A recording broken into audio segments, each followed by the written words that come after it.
according to the Islamic Sharia. इमामतुल अज़ा अनित तरीक़ अज़फ़ुल ईमान रवाहुल मुस्लिम। अल्लाह के नबी ने फरमाया कि ईमान का अदना दर्जा क्या है? रास्ते पर कोई पत्थर पड़ा हुआ है तो उसको हटा दीजिए, लेकिन अगर पत्थर बन गए रास्ते में, बाइक लेकर खड़े हो गए, सेल्फी ले रहे, वीडियो बना रहे, तो ये इस्लाम के खिलाफ, इंसानियत के खिलाफ, शरीयत के रोल मॉडल के खिलाफ, इन चीजों को सामने रखना जरूरी। हमारे अंदर अखलाक की कमी है मेरे दोस्तों, किरदार की कमी है। मेरी बात ढकी छुपी नहीं होती। अब 12 तारीख को एक प्रोग्राम था, एडिशनल आकर बैठा 22-20 फौजों को लेकर कि मौलाना अब्दुल्ला थोड़ा भड़काऊ भाषण देते हैं और माहौल खराब। अभी उड़ीसा भुवनेश्वर के अंदर भी ऐसा हो जाएगा। एडिशनल आकर बैठा, हमने कहा कि सर बैठिए, कमेटी वालों ने कहा बैठिए, बैठा। 10:59 पर प्रोग्राम, 11 बजे तक परमिशन थी। हमने कहा कि 10 मिनट के 59 मिनट तक हम खत्म करेंगे। हमने अपनी तकरीर खत्म की और कहीं पर भी कोई ऐसी बात ही नहीं हुई। 1.5 घंटे तक सिर्फ सीरत रसूल के ऊपर बात हुई। वहां पर संविधान की बात हुई, उनकी गीता की बात हुई। तो वो जो एडिशनल था वो इतना मुतासिर हुआ, वहीं पर एक पर्ची लिखकर भेजता, कहता कि मौलाना मैं बैठा हूं, आप आधे घंटा और बयान कीजिए। हमने कहा कि सर बयान अब तो नहीं हो सकता, मैंने वादा किया था और हमारा अक़ीदा अल करीम इज़ा वादा वफा, कि जब कोई नेक आदमी वादा करता उसको पूरा करता है। आपको ऊपर से भी अथॉरिटी नहीं, आपके DIG SP ने भी आपको थ्रेट किया है, आपके DM मजिस्ट्रेट साहब ने किया है, तो आप बैठे। लेकिन मैं बोला मैं बैठा हूँ, मौलाना कीजिए आप 25 मिनट और कीजिए। तो हमने नहीं की, हमने 10:59 में जलसा खत्म किया। तो उसने क्या कहा पता?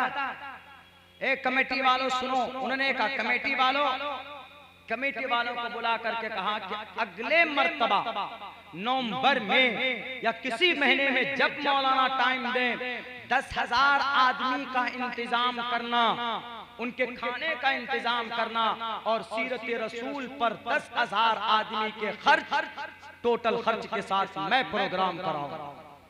यह उस एडिशनल का कहना है। हमारे किरदार की जरूरत है उसको बुलंद करने की। हम रास्तों में अगर जाते, यही नहीं जिंदगी के रास्ते में भी अगर किसी को तकलीफ पहुंचती है आपसे, तो आप वहां पर झुक जाइए, किसी को तकलीफ मत दीजिए।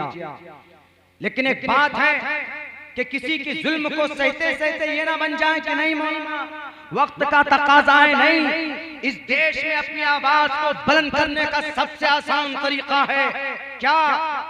Article number 19, freedom of protection of certain rights.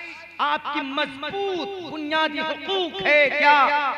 Protection of certain rights, freedom of speech. आप अपनी बात रखने के लिए आजाद हैं। आपकी नबी की शान में गुस्ताखी की गई है तो आप प्रोटेस्ट करने के लिए एहतजाज टू असेंबल पीसफुली, लेकिन पुरअमन तरीके पर गाड़ियों को जला देना, सड़कों को जाम करना, ये इस्लाम का पैगाम नहीं हो सकता।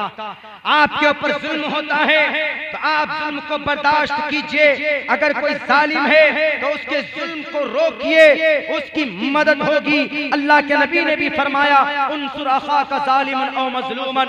अगर कोई जालिम जुल्म करता है तो उसको रोकना, ये उसकी मदद है। बाकी मजलूम की मदद तो आप जानते ही हैं। आप साफ लफ्जों में कहिए कि अगर हम नबी के लिए मैदान में हैं, अगर हम नबी के लिए प्रोटेस्ट एहतजाज करते हैं तो भारत के संविधान में उसकी इजाजत दी गई है, हमको कोई रोक नहीं सकता।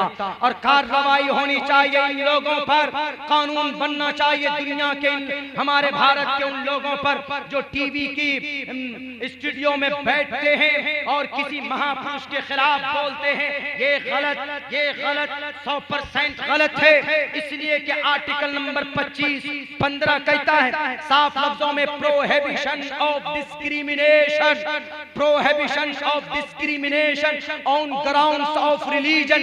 धर्म के नाम पर भेदभाव पैदा करना, धर्म के नाम पर पर राजनीति करना, धर्म के नाम पर मोहम्मद को गाली देना या धर्म के नाम पर श्री रामचंद्र जी को बुला भला कहना प्रोहिबिशन गलत है, नाजायज है, हराम है। क्या मतलब है प्रोहिबिशन का? मैडम शर्मा उठाओ ऑक्सफोर्ड यूनिवर्सिटी की डिक्शनरी, जो भारत के अंदर सबसे बड़ी डिक्शनरी मानी जाती, ऑक्सफोर्ड यूनिवर्सिटी की ऑक्सफोर्ड डिक्शनरी उठाओ, जिसके अंदर प्रोहिबिशन ऑफ डिस्क्रिमिनेशन, प्रोहिबिशन मतलब अलाउ नहीं, परमिशन नहीं है, प्रोहिबिशन का मतलब ये नाजायज है, हराम है। डिस्क्रिमिनेशन भेदभाव पैदा करना, भेदभाव पैदा करना कि तुम तो हिंदू हो, तुम तो मुसलमान हो, तुम तो बरेलवी हो, तुम तो देवबंदी हो, तुम तो अहले हदीस हो, तुम तो चकरालवी को मानते हो, तुम तो जमात इस्लामी से बिलोंग करते हो, तुम तो तबलीगी जमात से बिलोंग करते हो। प्रोहिबिशन ऑफ डिस्क्रिमिनेशन जायज नहीं है ऑन ग्राउंड्स ऑफ रिलीजन, धर्म के नाम पर, हिंदू मुस्लिम क्रिश्चियन जैन के नाम पर रेस कास्ट वर्ड है किसका? संविधान का। कास्ट कम्युनिटीज के नाम पर, प्लेस ऑफ बर्थ बिहार के नाम पर, उत्तर प्रदेश के नाम पर अगर कोई भेदभाव पैदा करता है तो prohibition of discrimination on grounds of religion. इस मैडम शर्मा ने भारत के संविधान के 2-2, 3-3, 4-4 आर्टिकल का वायलेशन किया। हम यही कहेंगे इनके ऊपर कार्रवाई कीजिए। हम मजबूर हैं सर, हम नबी से मोहब्बत किए बिना रह नहीं सकते। वो हमारे रोल मॉडल है, वो हमारे लिए रोए हैं, वो हमारे लिए तड़पे हैं रातों को। दुनिया वालों याद रखो, मैडम जी पढ़ो अपनी किताब को भचुंड का, यहाँ ना पक्ष बातें कुछ राखो, वैद पुराण संत मध्मा को, तब लग जो सुंदर चाहे कोई, बिना मोहम्मद पार ना कोई। मेरे लफ्ज में गलती हो सकती, माने में गलती नहीं हो सकती। वैद बयान जी कहते हैं कि मोहम्मद को कोई नहीं जानेगा तो उसकी जीवनी पार, उसका नैया पार नहीं हो सकता, वो कभी भी मौत से नहीं जीत सकता का मतलब मरने के बाद परम पद को नहीं पहुंच सकता। वो अपने लिए नहीं दूसरों के लिए रोते थे, पत्थरों की बारिश होती थी, खड़े होकर तब भी बददुआ नहीं करते थे, दुआ करते थे। जिब्राइल अमीन ने आकर कहा कि नबी बोलो, इशारा तो करो, अभी गाजर मूली की तरह काट दिया जाए, दोनों पहाड़ों के बीच में आटे की तरह पीस दिया जाए, कुर्बान जाइए। नबी ने कहा कि नहीं, ये नहीं तो इनके आने वाली नस्ल जरूर ईमान लाएगी। आपने माफ कर दिया कि जिब्राइल गवाह रहना, तो मैंने माफ किया इस कौम को। मेरे भाइयों इसलिए मोहब्बत करते, औरत को सम्मान दिया, बेटे जिबा कर दिए जाते थे। एक इलाके में बेटियों को जिबा किया जाता था, युज़ब्बिहूना अब्नाकुम व यस्तहयूना निसाकुम, औरतों को गुलाम बनाया जाता था, बांदियां बनाकर रख दिया जाता था, उनकी इज्जत लूटने के लिए, उनके आबरू को तार तार करने के लिए आप अलैहिस्सलातु वस्सलाम आए। अगर कोई गुलामा थी, कोई बांदी थी, आपने उनको भी सम्मान दिया था। बेटी थी, उनको भी आपने घर की इज्जत बताया। माँ थी, ये कहा कि माँ की इज्जत कर लो, माँ के कदम के नीचे जन्नत। याद रखो, वो चले तो गए हैं इस दुनिया से मैडम शर्मा, लेकिन हमारा अकीदा है कि इस धरती के ऊपर जितनी मोहब्बत इस धरती की मोहब्बत से हम करते, धरती की इस जमीन से हम जितनी मोहब्बत करते, उतनी मोहब्बत हम अपनी नबी के सुन्नत से, नबी की फरमान से, नबी की इताअत से करते। और तुम्हें तो एहसान मानना चाहिए, अरे कल क़यामत में भी सब कोई नफ्सी नफ्सी के आलम में होंगे। वयक़ूलु आदम सफ़ियुल्लाहि यौमल क़ियामा, या रब्बी नफ्सी नफ्सी, आदम कह रहे होंगे या रब्बी नफ्सी नफ्सी। वयक़ूलु इब्राहीम खलीलुल्लाह, अल्लाह के खलील इब्राहीम भी कहेंगे या रब्बी नफ्सी नफ्सी। इस्माईल ज़बीहुल्लाह यौमल क़ियामा या रब्बी नफ्सी नफ्सी। वयक़ूलु दाऊद खलीफतुल्लाह, लोहे को मोम बनाने वाला, इतनी ताकत का मालिक दाऊद भी कहेंगे या रब्बी नफ्सी नफ्सी। पूरी दुनिया में जिनकी हुकूमत थी, आसमान और ज़मीन के मखलूक़ात पर जिनकी हुकूमत थी, इन हवाओं के ऊपर जिनकी हुकूमत थी, सुलेमान साहिबुल ममलकत यौमल क़ियामा या रब्बी नफ्सी नफ्सी। वयक़ूलु मूसा कलीमुल्लाह यौमल क़ियामा या रब्बी नफ्सी नफ्सी। वयक़ूलु यूसुफ सिद्दीक़ुल्लाह यौमल क़ियामा या रब्बी नफ्सी नफ्सी। वयक़ूलु ईसा रूहुल्लाह यौमल क़ियामा या रब्बी नफ्सी नफ्सी व यक़ूलु रसूलुना व नबियुना व हादियुना शफीउना मुहम्मदुन सल्लल्लाहु अलैहि वसल्लम। हमारे नबी कल क़यामत में सब कहेंगे नब्बी नफ्सी नफ्सी, लेकिन एक तरफ से आवाज आएगी, एक शख्स सजदे में होगा और वो कह रहा होगा या रब्बी उम्मती या रब्बी उम्मती। ऐ कोई माए का लाल दिखाओ मुझे जो हश्र के मैदान में वहां अपने एक फर्द के लिए अगर कोई दुआ मांग रहा, कोई नहीं मांग सकता, लेकिन हमारे नबी अपनी उम्मत की मग़फ़िरत के लिए दुआएं करेंगे वहां पर।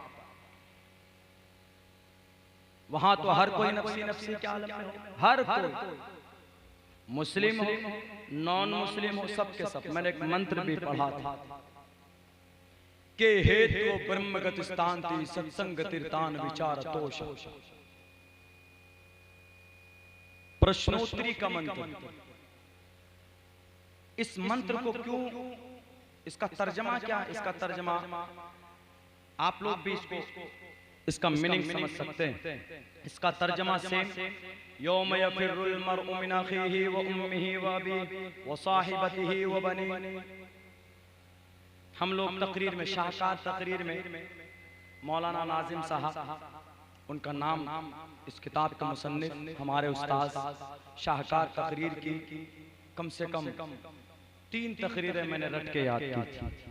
पढ़ने के ज़माने में चूँकि उलमा तालिब इल्म का बहुत बड़ा मजमा, मैंने 63 तकरीरें रट के याद की थी पढ़ने के ज़माने में।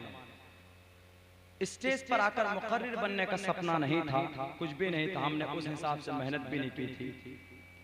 लोग ने एक अभी आंध्र प्रदेश गए, अभी 18 तारीख को वहीं का प्रोग्राम था।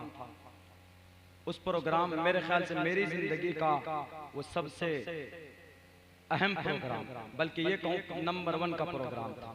उसकी वजह ये थी 4 दिन में प्रोग्राम की तैयारी हुई।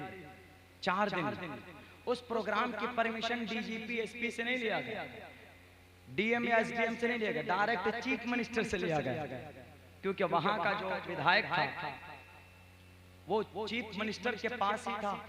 कुछ चर्चा हो रही थी तो बच्चों ने फोन किया कि सर कहाँ प्रोग्राम कर रहे हैं, परमिशन नहीं मिल रही। अच्छा नहीं मिल रही, कोई बात। डायरेक्ट चीफ मिनिस्टर की सेक्रेटरी से बात करके, चीफ मिनिस्टर साहब से बात करके प्रोग्राम कराया। आंध्र प्रदेश का निजाम इतना अच्छा हमको लगता